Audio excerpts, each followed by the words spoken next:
അറക്കലിന്റെ മനക്കലിലേക്ക് സ്വാഗതം. ഡാർവിനിസം അഥവാ പ്രകൃതി നിർദ്ധാരണ സിദ്ധാന്തം. ചില ആളുകൾക്കെങ്കിലും ഡൗട്ട് ഉണ്ടാവും, എന്താ ഇത് സംഭവം, ഇതെന്താ ഉദ്ദേശിച്ചത്, കുറെ എവല്യൂഷൻ, ചേഞ്ചസ്, മാറ്റങ്ങൾ, ഡാർവിനിസം, ലാമാർക്കിസം, ആക്ച്വലി ഇതൊക്കെ എന്താ എന്ന് ചില ആളുകൾക്കെങ്കിലും ഒരു കിളിങ്ങനെ പാറുന്നുണ്ടാവും. സിമ്പിൾ ആണ്, ഇത്രയേ ഉള്ളൂ. ഇതിൽ നിന്ന് എങ്ങനെയാണ് പരീക്ഷയ്ക്ക് ചോദ്യം വരിക, ഇതെന്താ സംഭവം എന്നുള്ളതൊക്കെ വളരെ ഡീറ്റെയിൽ ആയിട്ട് മനോഹരമായിട്ട് പറഞ്ഞു തരാം. അതായത് ഈ ഡാർവിനിസം, ലാമാർക്കിസം എന്നതുകൊണ്ടൊക്കെ ഉദ്ദേശിക്കുന്നത് എന്താണെന്ന് ചോദിച്ചാൽ, ഇതൊക്കെ നമ്മുടെ പണ്ടത്തെ ഭൂമി ആദിമ ഭൂമിയിൽ വളരെ കുഞ്ഞു കുഞ്ഞു കുഞ്ഞു കുഞ്ഞു പാവപ്പെട്ട ഒന്നോ രണ്ടോ കോശങ്ങൾ മാത്രമുള്ള ചെറിയ ചെറിയ ജീവികൾ മാത്രമേ ഉണ്ടായിരുന്നുള്ളൂ. ആ ചെറിയ ചെറിയ മൈക്രോ ഓർഗാനിസംസ് മാത്രമേ ഉണ്ടായിരുന്നുള്ളൂ വളരെ പണ്ട്. പക്ഷെ ഇന്ന് അങ്ങനെയാണോ? അല്ല. ഇന്ന് നോക്കൂ സുഹൃത്തുക്കളെ, ആനയുണ്ട്, പട്ടിയുണ്ട്, പൂച്ചയുണ്ട്, പാമ്പുണ്ട്, പഴുതാരുണ്ട്, ചിമ്പാൻസി ഉണ്ട്, ജിറാഫ്, കണ്ടാമൃഗ, ഹിപ്പോപ്പൊട്ടാമസ്, അങ്ങനെയുള്ള വൈവിധ്യമാർന്ന വ്യത്യസ്തമായുള്ള ഒരുപാട് വെറൈറ്റി ജീവികൾ ഉണ്ടായി. പക്ഷെ പണ്ട് വളരെ പാവപ്പെട്ട ജീവികളേ ഉള്ളൂ. പക്ഷെ ഇന്ന് വ്യത്യസ്തമായുള്ള കുറെ വെറൈറ്റി ജീവികൾ ഉണ്ടല്ലോ. അതെങ്ങനെ ഉണ്ടായി? കാരണം അന്ന് വളരെ കുഞ്ഞു കുഞ്ഞു ജീവികളേ ഉള്ളൂ. അതിൽ നിന്നും ഇന്ന് കാണുന്ന ഇത്രത്തോളം വൈവിധ്യമായുന്ന വെറൈറ്റികൾ എങ്ങനെ ഉണ്ടായി എന്ന് ചോദിച്ചാൽ, സിമ്പിളായിട്ട് അതിന് ആൻസർ പറയുകയാണെന്നുണ്ടെങ്കിൽ, അവർക്ക് എവല്യൂഷൻ സംഭവിച്ചു. പണ്ടത്തെ ജീവികൾക്ക് എവല്യൂഷൻ സംഭവിച്ചു, മാറ്റങ്ങൾ സംഭവിച്ചു, പരിണാമം സംഭവിച്ചു, മാറ്റങ്ങൾ സംഭവിച്ച് അങ്ങനെ മാറ്റങ്ങൾ സംഭവിച്ചിട്ടാണ് ഇന്ന് കാണുന്ന ഇത്രത്തോളം വൈവിധ്യമാർന്ന ജീവികൾ ഉണ്ടായത് എന്നാണ് പറയപ്പെടുന്നത്. അപ്പൊ ഇത് ഒന്നോ രണ്ടോ ദിവസം കൊണ്ട് ഉണ്ടായ പരിപാടിയാണോ? അല്ല, മില്യൺസ് ഓഫ് ഇയേഴ്സ്, ഒരുപാട് ദശലക്ഷക്കണക്കിന് വർഷങ്ങൾ എടുത്തിട്ടാണ് ഇത്രത്തോളം വൈവിധ്യമാർന്ന ജീവികൾ ഉണ്ടായതും ഇത്തരത്തിലുള്ള വൈവിധ്യമാർന്ന മാറ്റങ്ങളൊക്കെ സംഭവിച്ചതും. അപ്പൊ ആ മാറ്റങ്ങൾ സംഭവിച്ച് ഇത്രത്തോളം വൈവിധ്യമാർന്ന പല ടൈപ്പ് ഓഫ് ജീവികൾ ഉണ്ടായി, അല്ലെങ്കിൽ പുതിയ പുതിയ ജീവികൾ ഉണ്ടായി. ഒരുപാട് ജീവികൾക്ക് എന്ത് ചെയ്തു? മാറ്റങ്ങൾ സംഭവിച്ച് ആ എക്സിസ്റ്റിംഗ് ജീവിയിൽ നിന്ന് വേറെ പുതിയൊരു വെറൈറ്റി ജീവി ഉണ്ടായി എന്ന് എക്സ്പ്ലെയിൻ ചെയ്യുന്ന രണ്ട് തിയറികളുണ്ട്. ആ രണ്ട് തിയറികളിൽ ഒരു തിയറിയാണ് ലാമാർക്കിസം, മറ്റൊരു തിയറിയാണ് ഡാർവിനിസം. അതിൽ ലാമാർക്കിസം സയൻസ് തള്ളിക്കളഞ്ഞു. ഓക്കെ, സയൻസ് എന്ത് ചെയ്തു? തുപ്പി ഒഴിവാക്കി, പോട്ടെ. ഓക്കെ, രണ്ടാമത്തെ തിയറിയാണ് ഇത് ഡാർവിനിസം അഥവാ പ്രകൃതി നിർദ്ധാരണ സിദ്ധാന്തം. എല്ലാവർക്കും അറിയാം, ഡാർവിനിസം ഉണ്ടാക്കിയത് ആരാണ്? ഡാർവിൻ. ലാമാർക്കിസം ഉണ്ടാക്കിയത് ലാമാർക്ക്. അപ്പൊ അറക്കലാണ് ഈ ഒരു തിയറി ഇൻട്രൊഡ്യൂസ് ചെയ്യുന്നതെങ്കിൽ അത് അറക്കലിസം. ലാമാർക്ക് ഉണ്ടാക്കിയത് കൊണ്ട് ലാമാർക്കിസം, ഡാർവിൻ ഉണ്ടാക്കിയത് കൊണ്ട് ഡാർവിനിസം, അറക്കലാണെങ്കിൽ അറക്കലിസം. സിമ്പിൾ ആണ്. ഓക്കെ, അപ്പൊ ഇനി എന്താണ് ഡാർവിനിസം? സിമ്പിൾ ആണ്. ഡാർവിനിസം എന്താണെന്ന് പരീക്ഷയ്ക്ക് ചോദിച്ചു കഴിഞ്ഞാൽ, ഒരു 2-3 മാർക്കിന് ചോദിച്ചു കഴിഞ്ഞാൽ, നിങ്ങൾ അതിൽ 5 പോയിന്റ് ഉൾക്കൊള്ളിക്കണം. 5 പോയിന്റ് ഉൾക്കൊള്ളിക്കണം. ഡാർവിനിസം എങ്ങനെ തലതിരിച്ച് ചോദിച്ചാലും, ഡാർവിനിസം വള്ളി തിരിഞ്ഞിങ്ങനെ തല തിരിഞ്ഞ് മൂക്കൊക്കെ പിടിച്ചിങ്ങനെ എങ്ങനെ ചോദിച്ചു കഴിഞ്ഞാലും നിങ്ങളുടെ ആൻസർ ഷീറ്റിൽ 5 പോയിന്റുകൾ ഉണ്ടായിരിക്കണം. ഏതൊക്കെയാണ് 5 പോയിന്റ് എന്ന് ചോദിച്ചാൽ, അതിൽ ഒന്നാമത്തെ പോയിന്റ് ഓവർ പ്രൊഡക്ഷൻ അഥവാ അമിതോൽപാദനം, അതിൽ രണ്ടാമത്തെ പോയിന്റ് വേരിയേഷൻ അഥവാ വ്യതിയാനം, അതിൽ മൂന്നാമത്തെ പോയിന്റ് സ്ട്രഗിൾ ഫോർ എക്സിസ്റ്റൻസ്, നിലനിൽപ്പിന് വേണ്ടിയുള്ള മത്സരം, പോരാട്ടം, competition, struggle for existence, competition. അതിൽ നാലാമത്തത് സർവൈവൽ ഓഫ് ദ ഫിറ്റസ്റ്റ്, അർഹതയുള്ളവരാരോ അവരുടെ അതിജീവിക്കൽ. And last one natural selection അഥവാ പ്രകൃതി നിർദ്ധാരണം. ഈ 5 പോയിന്റ് എന്ത് വില കൊടുത്തും നിങ്ങളുടെ ആൻസർ ഷീറ്റിൽ ഉണ്ടാവണം.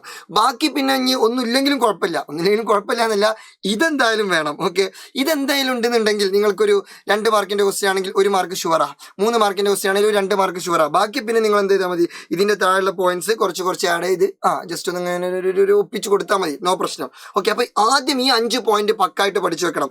എന്താണ് ഡാർവിനിസം എന്ന് ചോദിച്ചാൽ, ഒന്നാമത്തെ പോയിന്റ് ഓവർ പ്രൊഡക്ഷൻ. അപ്പൊ നമ്മുടെ ലക്ഷ്യം എന്താണ്? ഡാർവിനിസം എന്താണ് ഉദ്ദേശിക്കുന്നത് ചോദിച്ചാൽ, ഭൂമിയിൽ എങ്ങനെയാണ് പുതിയ ജീവികൾ ഉണ്ടായത് എന്നാണ് നമ്മൾ എക്സ്പ്ലെയിൻ ചെയ്യുന്നത്. അതെങ്ങനെ ഉണ്ടായെന്ന് ചോദിച്ചാൽ, ഭൂമിയിൽ ഇഷ്ടംപോലെ ജീവികൾ ഓൾറെഡി എക്സിസ്റ്റിംഗ് ആട്ടോ, കുറെ എക്സിസ്റ്റിംഗ് ജീവികൾ ഉണ്ട്. ആ എക്സിസ്റ്റിംഗ് ജീവികളുടെ പ്രത്യേകത എന്താണെന്ന് ചോദിച്ചാൽ, അവർ ഓവർ പ്രൊഡക്ഷനാണ്, അമിതോൽപാദന, ഇഷ്ടംപോലെ ഉണ്ട്. The organism produce more offspring than environment can support. എൻവിറോൺമെന്റിന് താങ്ങാൻ കഴിയുന്നതിനേക്കാളും ഇഷ്ടം പോലെ ടീം എന്തുണ്ട് അവിടെ ഉണ്ട്. ഓവർ പ്രൊഡക്ഷൻ, അമിതോൽപാദനം, ആ ഒരു ടൈപ്പ് ഓഫ് ജീവികൾ ഇഷ്ടംപോലെ. ഇപ്പോൾ ഒരു പർട്ടിക്കുലർ ടൈപ്പ് ഓഫ് ജീവികൾ ഒരുപാടുണ്ട്. ഞാൻ ഉള്ള ജീവികളിൽ തന്നെ സ്വാഭാവികമായിട്ടും എന്തുണ്ടാവും?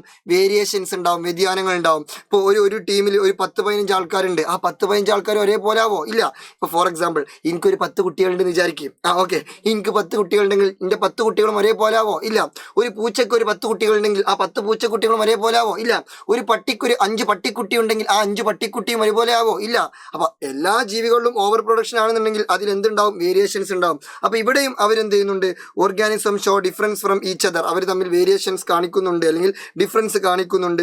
ഇൻ ദ കേസ് ഓഫ് സൈസിൽ കാണിക്കാം, ഇമ്മ്യൂണിറ്റിയിൽ കാണിക്കാം. സീഡ് പ്രൊഡക്ഷൻ മീൻസ് വിത്തുൽപാദനം, അങ്ങനെ പല കാര്യങ്ങളിലും അവരെന്ത് കാണിക്കാം, വ്യത്യാസം കാണിക്കാം. ഇത് 3 ഉദാഹരണം പറഞ്ഞ കേട്ടോ. വലുപ്പം, രോഗപ്രതിരോധം, അതുപോലെ തന്നെ വിത്തുൽപാദനമൊക്കെ ഇതിൽ തന്നെ ആവണമെന്നില്ല, എന്തിലും അവരെന്ത് ചെയ്യാം, വ്യത്യാസം കാണിക്കാം. ഇനി ആ വ്യത്യാസങ്ങൾ മേ ബി അവർക്ക് ഫേവറബിൾ ആവാം, അല്ലെങ്കിൽ അവർക്ക് ഹാംഫുൾ ആവാം. ഒന്നുകിൽ അത് അവർക്ക് അനുകൂലമാകാം, അല്ലെങ്കിൽ അത് അവർക്ക് പ്രതികൂലമാകാം. ഒന്നുകിൽ ഗുണകരമാകാം, അല്ലെങ്കിൽ ദോഷകരമാകാം. അതും ജസ്റ്റ് ഒന്ന് മനസ്സിലാക്കി വെക്കുക. അപ്പോൾ ഓവർ പ്രൊഡക്ഷൻ കഴിഞ്ഞു, വേരിയേഷൻ കഴിഞ്ഞു. ഇഷ്ടം പോലെ ജീവികളുണ്ട്. ആ ജീവികളിൽ തന്നെ അവരെന്ത് ചെയ്യുന്നുണ്ട്, പരസ്പരം വേരിയേഷൻസ്, വ്യത്യാസങ്ങൾ കാണിക്കുന്നുണ്ട്, ഡിഫറൻസ് കാണിക്കുന്നുണ്ട്. ഓക്കെ ആണല്ലോ. ഇനി അവർ തമ്മിൽ എന്തുണ്ടാവും, ഒരു കോമ്പറ്റീഷൻ ഉണ്ടാവും. സ്വാഭാവികമല്ലേ, കാരണം കുറേ ആളുകളുണ്ട്. അപ്പോൾ സ്വാഭാവികമായിട്ടും അവിടെ ഫുഡിനോ ഷെൽട്ടറിനോ മെയ്റ്റ്സിനോ ഒക്കെ വേണ്ടിയിട്ട് എന്തുണ്ടാവും, കോമ്പറ്റീഷൻ ഉണ്ടാവും. അപ്പോൾ അവരുടെ ഇടയിൽ ഒരു കോമ്പറ്റീഷൻ, ഒരു പോരാട്ടം ഉണ്ടാവും. സ്ട്രഗിൾ ഫോർ എക്സിസ്റ്റൻസ്, ഭക്ഷണത്തിന് വേണ്ടിയിട്ടോ സ്ഥലത്തിന് വേണ്ടിയിട്ടോ ഇണകൾക്ക് വേണ്ടിയിട്ടൊക്കെ എന്തുണ്ടാവും, ഒരു കോമ്പറ്റീഷൻ, ഒരു മത്സരം ഉണ്ടാവും. നിലനിൽപ്പിന് വേണ്ടിയിട്ട് ഒരു മത്സരം, പോരാട്ടം ഉണ്ടാവും. Struggle for existence. ഇനി കേട്ടോളൂ സുഹൃത്തുക്കളെ, ഏതൊരു പോരാട്ടമാണെന്നുണ്ടെങ്കിലും ഏതൊരു മത്സരമാണെന്നുണ്ടെങ്കിലും എല്ലാവരും ജയിക്കോ? ഇല്ല. അതിൽ ഒരു ഫേവറബിൾ ആയിട്ടുള്ള ഒരു വേരിയേഷൻ ഉള്ള, അല്ലെങ്കിൽ ഒരു അനുകൂലമായിട്ടുള്ള ഒരു സപ്പോർട്ടുള്ള ഒരാൾ മാത്രമേ ജയിക്കുള്ളൂ. ഇപ്പോൾ ഒരു ഇലക്ഷൻ നടക്കാമെന്ന് വിചാരിക്കുക. ഒരു ഇലക്ഷൻ നടക്കുമ്പോൾ 5 ആൾക്കാർ മത്സരിക്കുന്നുണ്ട്, 5 ആൾക്കാരും ജയിക്കോ? ഇല്ല. അതിൽ ഒരാളെ ജയിക്കുള്ളൂ. ആ ഒരാൾ എന്തുകൊണ്ട് ജയിച്ചു എന്ന് ചോദിച്ചാൽ അയാൾക്ക് ഫേവറബിൾ ആയിട്ട് എന്തോ ഒരു പ്രത്യേകതയുണ്ട്. ആ ഒരു പ്രത്യേകത കാരണമാണ് അയാൾ ജയിച്ചത്. ഓക്കെ ആണല്ലോ.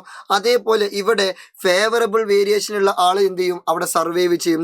Organism with favourable variation survive in that struggle for existence. ആ പോരാട്ടത്തിൽ, ആ നിലനിൽപ്പിൽ, ആ മത്സരത്തിൽ എന്ത് ചെയ്യും, ആ ഫേവറബിൾ വേരിയേഷൻ ഉള്ള ആൾ അവിടെ സർവൈവ് ചെയ്യും. എന്നിട്ട് അവരെന്ത് ചെയ്യും, they reproduce more effectively and create new generations. എന്നിട്ട് അവരുടെ പുതിയ തലമുറയെ ഉൽപ്പാദിപ്പിക്കുകയും പുതിയ തലമുറയെ പ്രത്യുൽപാദനം നടത്തുകയൊക്കെ ചെയ്യും. ഏതെങ്കിലും ഒരാൾ മാത്രം എക്സിസ്റ്റ് ആവും. അനുകൂല വ്യതിയാനമുള്ള ജീവികൾ എന്ത് ചെയ്യുന്നു, ആ നിലനിൽപ്പിനുള്ള മത്സരത്തിൽ അതിജീവിക്കുന്നു. ഇപ്പൊ കഴിഞ്ഞ വർഷം വേൾഡ് കപ്പ് നടന്നപ്പോൾ, 2022 വേൾഡ് കപ്പ് നടന്നപ്പോൾ 32 ടീം പങ്കെടുത്തു.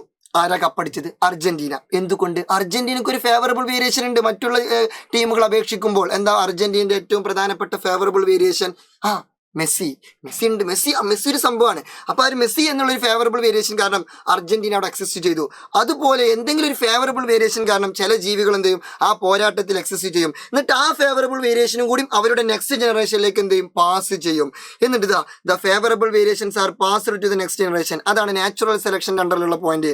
ആ അനുകൂല വ്യതിയാനങ്ങൾ വരും തലമുറകളിലേക്ക് കൈമാറ്റം ചെയ്യപ്പെടുന്നു. അപ്പോൾ അടുത്ത തലമുറക്ക് അത് കിട്ടിയോ? കിട്ടി. ഇനി അവിടെയും ഇതുപോലെ എന്തുണ്ടാവും, വീണ്ടും ഓവർ പ്രൊഡക്ഷൻ ഉണ്ടാവും. അവിടെയും എന്തുണ്ടാവും, വേരിയേഷൻ ഉണ്ടാവും. അവിടെയും ഒരു കോമ്പറ്റീഷൻ ഉണ്ടാവും. എന്നിട്ട് അവിടെയും ഒരു സർവൈവൽ ഓഫ് ദ ഫിറ്റസ്റ്റ് നടക്കും.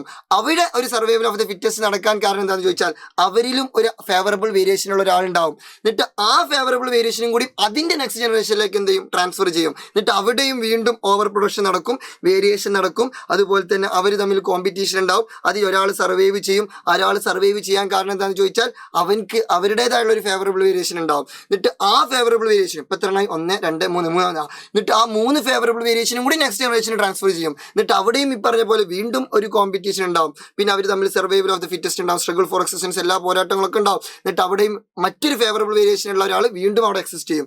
അങ്ങനെ എന്നിട്ട് ആ ഫേവറബിൾ വേരിയേഷൻ അതിന്റെ നെക്സ്റ്റ് ജനറേഷന് കൊടുക്കും. ഇങ്ങനെ ജനറേഷൻ ടു ജനറേഷൻ ഒരുപാട് ഫേവറബിൾ വേരിയേഷൻ ഇങ്ങനെ ട്രാൻസ്ഫർ ചെയ്ത് ഈ പ്രോസസ്സ് ഇങ്ങനെ കണ്ടിന്യൂ ചെയ്യാണ്. ഓരോ ജനറേഷനിലും കോമ്പറ്റീഷൻ ഉണ്ടാവും. ആ ജനറേഷനിൽ കോമ്പറ്റീഷൻ നടന്നതിന് ശേഷം അവിടെ ഒരാൾ എക്സിസ്റ്റ് ചെയ്യും. അയാൾ എന്തുകൊണ്ട് എക്സിസ്റ്റ് ചെയ്യുന്നു ചോദിച്ചാൽ അയാൾക്ക് ഇൻബിൽഡ് ആയിട്ട് എന്ത് കിട്ടി, ഒരു ഫേവറബിൾ വേരിയേഷൻ കിട്ടി. അതുകൊണ്ടാണ് അയാൾ എക്സിസ്റ്റ് ചെയ്തത്. എന്നിട്ട് അതും കൂടി നെക്സ്റ്റ് ജനറേഷന് കൊടുക്കും. എന്നിട്ട് നെക്സ്റ്റ് ജനറേഷന് വേറെ ഇൻബിൽഡ് ആയിട്ട് വേറൊരു ഫേവറബിൾ വേരിയേഷൻ കിട്ടും. അങ്ങനെ എന്ത് ചെയ്യുന്നു, മില്യൺസ് ഓഫ് ഇയേഴ്സ്, ദശലക്ഷക്കണക്കിന് വർഷങ്ങളോളം ഈ പ്രോസസ്സ് കണ്ടിന്യൂ ചെയ്യും. ഇവിടെ കൊടുത്തു last point, more variations accumulate over time. ഇങ്ങനെ കുറേ കാലം എന്ത് ചെയ്യുന്നു, ഇത്തരത്തിൽ വേരിയേഷൻസ് എന്ത് ചെയ്യുന്നു, അക്യുമുലേറ്റ് ചെയ്യും, കുമിഞ്ഞുകൂടും.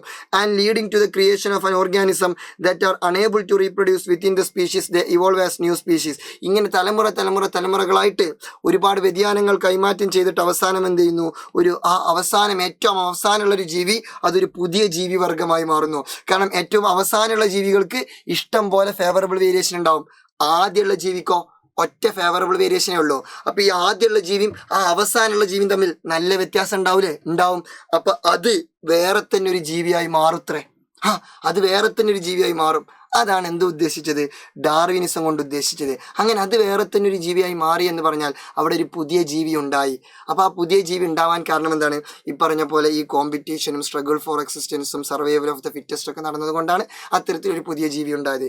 ഇതാണ് ഡാർവിനിസം എക്സ്പ്ലെയിൻ ചെയ്ത് എത്തിക്കുന്ന ഒരു പോയിന്റ്. ഓക്കെ, അപ്പോൾ ഇങ്ങനെയാണ് ഒരു പുതിയ ജീവി ഉണ്ടാകുന്നത് എന്നാണ് ആര് പറയുന്നത്? ഡാർവിനിസം പറയുന്നത്. അത് ഇൻട്രൊഡ്യൂസ് ചെയ്ത ആളാണ് ആര്? Charles Darwin. ഓക്കെ ആണല്ലോ. അപ്പോൾ ഹാപ്പിയാണെന്ന് വിചാരിക്കുന്നു. അപ്പോൾ നിങ്ങൾക്ക് സൂപ്പറായിട്ട് മനസ്സിലായിട്ടുണ്ടെങ്കിൽ ജസ്റ്റ് ഒന്ന് കമൻറ്റ് ചെയ്യൂ. അപ്പോൾ സീ യു സൂൺ. വീണ്ടും കാണാം. ഇത് നിങ്ങളുടെ സ്വന്തം മറക്കൽ. പക്ഷേ അതിനു മുമ്പ് മറ്റൊരു പ്രധാനപ്പെട്ട കാര്യം, നിലവിൽ നമുക്ക് മൺസൂൺ ഓഫർ ഉണ്ട്. ഈ മൺസൂൺ ഓഫറിൽ നിങ്ങൾക്ക് 10% ഓഫർ ഉണ്ട്.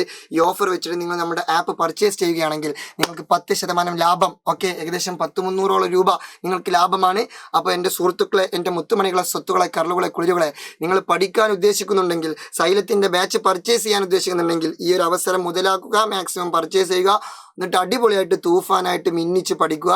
ഈ വർഷത്തെ SSLC നമുക്ക് മനോഹരമാക്കണം. ഫുൾ A+ നമ്മൾ നമ്മുടെ പോക്കറ്റില്ല. ഓക്കെ, ഫുൾ A+ എന്തായാലും നമ്മുടെ പോക്കറ്റിലാക്കണം. അപ്പോൾ എനിവേ വീണ്ടും കാണാം. ഇത് നിങ്ങളുടെ സ്വന്തം അറക്കൽ.